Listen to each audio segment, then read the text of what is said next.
Hello everyone, कैसे हैं आप सब। एक बार पुनः शिव कोचिंग क्लासेस पर स्वागत है। उम्मीद करता हूं आप सब अच्छे होंगे, मस्त होंगे, बेहतर होंगे, आपकी पढ़ाई बेहतर चल रही होगी। क्लास 11th फिजिक्स में चैप्टर सेकंड चल रहा है बच्चों, जिसमें आज का टॉपिक है त्वरण।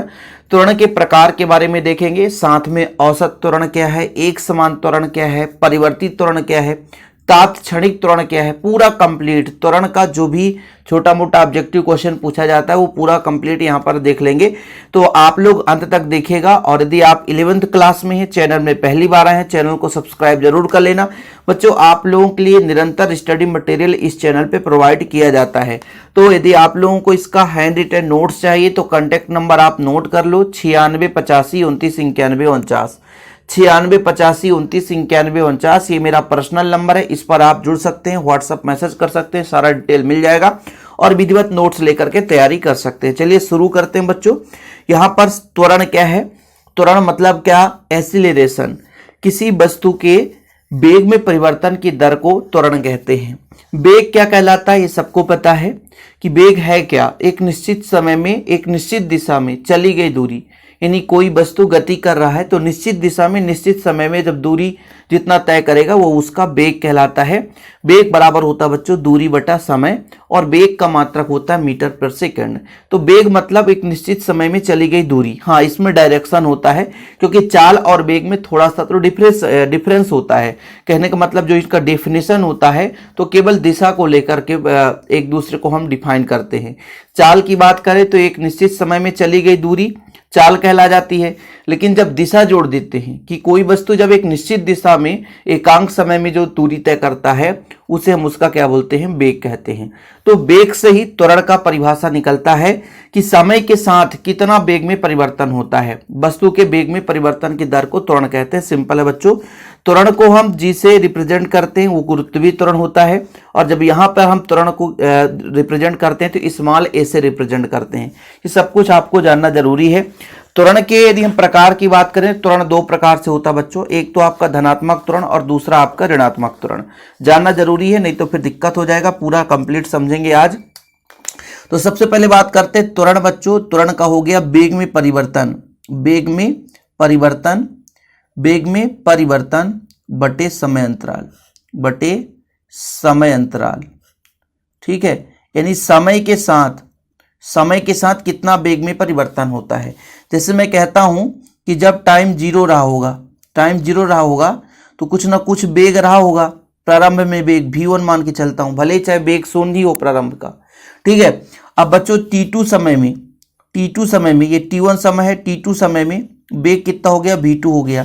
तब जो वेग में परिवर्तन होगा, अंतिम वेग माइनस प्रारंभिक वेग और अंतिम समय माइनस प्रारंभिक समय, ये आ जाता है त्वरण का सूत्र। क्या आ जाता है बच्चों? त्वरण। यानी समय के साथ कितना वेग में परिवर्तन होता है वो उसका त्वरण कहलाएगा। इसी के साथ हम इसी सूत्र से मात्रक और विमीय सूत्र भी निकाल सकते हैं। सिंपल है। जैसे देखिएगा, आपने त्वरण बराबर पढ़ लिया। त्वरण बराबर क्या हो गया? वेग में परिवर्तन मतलब वेग बटा समय। सिंपल है बच्चों। और वेग बराबर होता है दूरी बटे समय। तो एक आपका दूरी हो जाएगा, समय दो हो जाएगा। क्यों? क्योंकि आपका एक समय ऑलरेडी पहले से था, एक दूरी बटे समय से आ गया। तो इसका मात्रक हो जाएगा दूरी का मीटर पर सेकेंड स्क्वायर, मतलब एस का स्क्वायर। ठीक है, मीटर पर सेकेंड स्क्वायर हो गया बच्चों। ठीक, त्वरण बराबर हो गया आपका मीटर पर सेकेंड स्क्वायर। त्वरण बराबर क्या हो गया? मीटर पर सेकेंड स्क्वायर। समझ में आया कुछ? इसका मात्रक क्लियर हो गया। त्वरण का मात्रक बच्चों मीटर पर सेकेंड स्क्वायर। वहीं पे गुरुत्वीय त्वरण होता तो स्मॉल जी से रिप्रेजेंट करते, स्मॉल जी से। इसका मान होता है 9.8 मीटर पर सेकेंड स्क्वायर। ठीक है, ये गुरुत्वीय त्वरण है, ये आपका समान त्वरण है। गुरुत्वीय त्वरण मतलब जो पृथ्वी के सापेक्ष त्वरण होता है। जैसे हम पृथ्वी से ऊंचाई की ओर जा रहे हैं या गहराई ऊपर से नीचे आ रहे हैं, पृथ्वी की ओर आ रहे हैं, तो त्वरण में क्या होता है? परिवर्तन होता है। तो फिलहाल त्वरण तो आपने समझ लिया कि यदि कोई वस्तु गति कर रहा होता है तो उसके वेग में परिवर्तन की दर को, दर मतलब होता है समय के साथ। ठीक है, समय के साथ कितना वेग बढ़ता है या घटता है वो आपका कहलाता है बच्चों क्या? त्वरण कहला जाता है। त्वरण का मात्रक होगा मीटर पर सेकेंड स्क्वायर। इसका यदि हम विमीय सूत्र निकालें तो विमीय सूत्र आसानी से निकाल सकते हैं। देखिएगा, यहां पर दूरी है बच्चों, दूरी को L से रिप्रेजेंट करते हैं, और समय है, समय को T से ऊपर जाएगा तो -2। क्या द्रव्यमान है? द्रव्यमान नहीं है, m0 हो जाएगा। ये इसका विमीय सूत्र है। विमीय सूत्र निकालना बहुत आसान है। क्या है कि द्रव्यमान दूरी और समय, इसको mlt के फॉर्म में रिप्रेजेंट करना होता है। तो बच्चों जैसे लिखने का तरीका है, समय के साथ किसी वस्तु के वेग में परिवर्तन की दर को उसका त्वरण कहते हैं। t1 समय में वेग v1 है, t2 समय में v2 है, तो ये चीज मैंने आपको बता ही दिया है।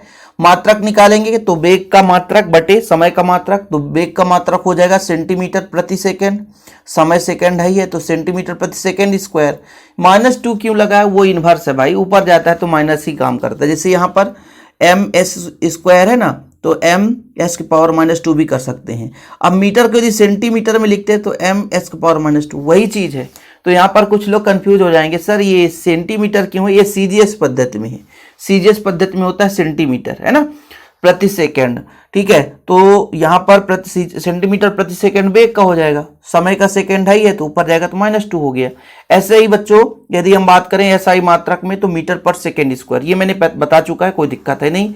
बीमी सूत्र मैंने निकाला बच्चों, m0 l t की पावर -2, जो मैंने अभी आपको समझाया वही चीज है। त्वरण क्या है, इसकी प्रकृति कैसी है, तो सदिश राशि है। सदिश क्यों, क्योंकि भाई वेग सदिश है तो ये आपका सदिश होगा। सबसे पहली बात तो ये समझना जरूरी है, क्योंकि भाई साहब हमने आपको बताया था कि वेग में परिवर्तन की दर को त्वरण कहते हैं, तो त्वरण से संबंधित है वेग, और वेग एक सदिश राशि है, इसलिए त्वरण भी सदिश राशि है। ये दो प्रकार से होता है बच्चों। जैसे मैंने कहा कि त्वरण क्या है, वेग में परिवर्तन की दर को हम त्वरण कहते हैं। समय के साथ कितना वेग बदल रहा है, जब समय के साथ वेग बढ़ेगा, यदि समय के साथ वेग बढ़ेगा तो आप ऑलरेडी बढ़ रहा है मतलब धनी है, तो धनात्मक त्वरण हो जाएगा। और जब समय के साथ वेग कम होगा, जैसे पहले एक सेकंड में 5 मीटर चलता था, अब 1 सेकंड में 10 मीटर चलने लग गया, फिर 1 सेकंड में 15 मीटर चलने लग गया, तो वो आपका धनात्मक त्वरण होगा, क्योंकि समय के साथ वेग बढ़ रहा होता है। लेकिन मान के चलता हूं कि 1 सेकंड में 5 मीटर चलता था, अगले 1 सेकंड में 4 ही मीटर चला, फिर अगले 1 सेकंड में 3 मीटर ही चला, तो धीरे धीरे उसके वेग में परिवर्तन आ रहा है, कमी आ रही है, तो वहां पे आपका ऋणात्मक त्वरण हो जाएगा। मतलब वेग में परिवर्तन की दर को त्वरण तो कहते हैं, लेकिन जब वेग बढ़ता है तो धनात्मक त्वरण, और वेग घटता है तो ऋणात्मक त्वरण, और उसी ऋणात्मक त्वरण को हम मंदन भी कहते हैं, कि जब समय के साथ वेग में परिवर्तन में कमी आती है तो मंदन कहला जाता है, जिसे ऋणात्मक से भी दर्शाते हैं। ठीक है बच्चों, याद रखिएगा आप लोग। ठीक, जैसे देखिए जब समय के साथ वस्तु का वेग बढ़ता है तो उसमें उत्पन्न त्वरण को हम धनात्मक त्वरण, और जब समय के साथ वस्तु के वेग में कमी आती है तो उत्पन्न त्वरण को ऋणात्मक त्वरण कहते हैं। ऋणात्मक त्वरण को हम मंदन भी कहते हैं। क्या बोलते हैं बच्चों, मंदन कहते हैं। एग्जाम्पल, जब कोई वस्तु ऊपर से नीचे की ओर गिरती है तो वेग क्रमशः बढ़ने लगता है, इस स्थिति में उत्पन्न त्वरण धनात्मक त्वरण होता है।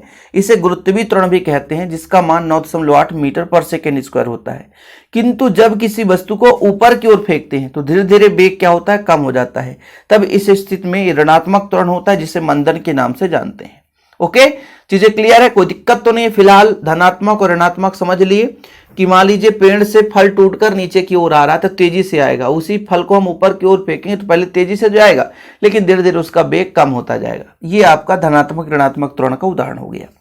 अब जैसे कभी कभी एक समान त्वरण कोई पूछ देता है कि एक समान त्वरण और परिवर्तित त्वरण क्या है। एक समान त्वरण का मतलब यह है कि समान समय अंतराल पर वेग में परिवर्तन समान हो, तो आपका एक समान त्वरण होगा।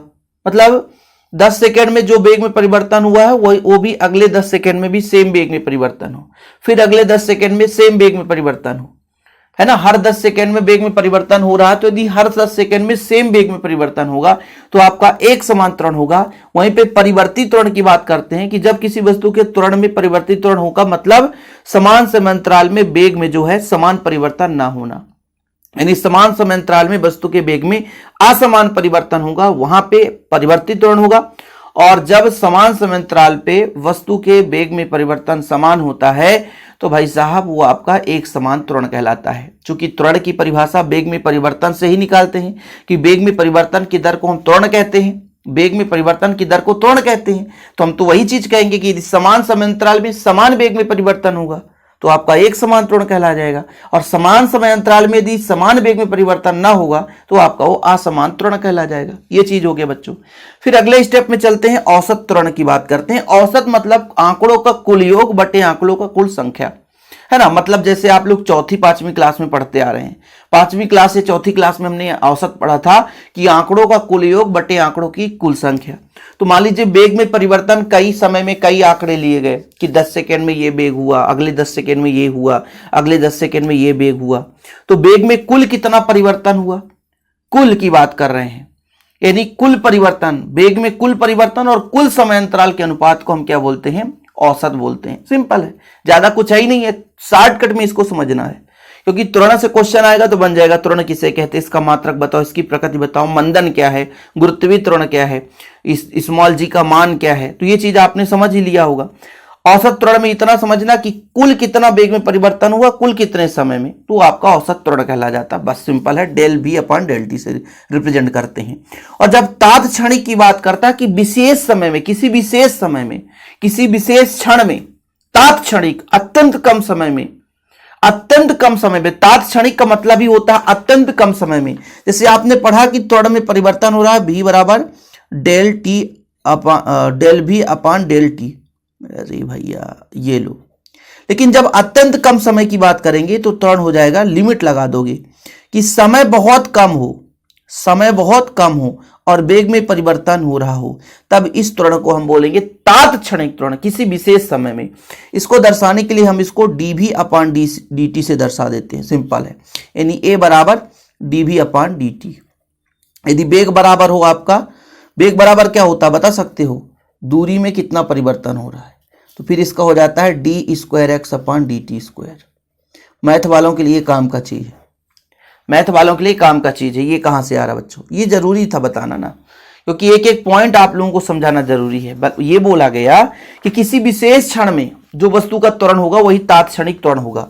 किसी विशेष क्षण में मतलब एक विशेष समय में, डेल टी समय में वेग में परिवर्तन डेल वी हो रहा है, तो तात्क्षणिक त्वरण के लिए हम लगाएंगे ना कि समय बहुत अल्प हो, ना के बराबर हो, जीरो के बराबर हो। भाई यही चीज बताया गया ना, बिल्कुल जीरो के बराबर हो।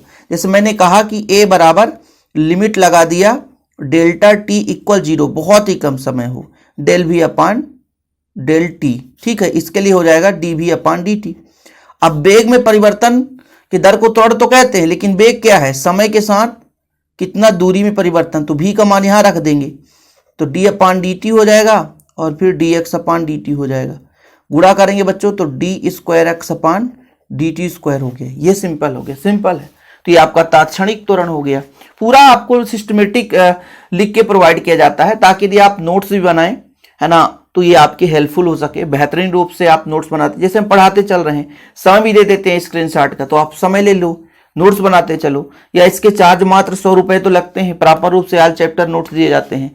कॉन्टैक्ट नंबर भी अपना पर्सनल नंबर शेयर करता हूं हमेशा, 9685299189 मेरा पर्सनल नंबर है बच्चों, 9685299149, 9685299149। इस नंबर पर आप कॉन्टैक्ट करके नोट्स ले सकते हैं प्रॉपर रूप से तैयारी के लिए। फिलहाल अभी के लिए इतना ही। जय हिंद, वंदे मातरम।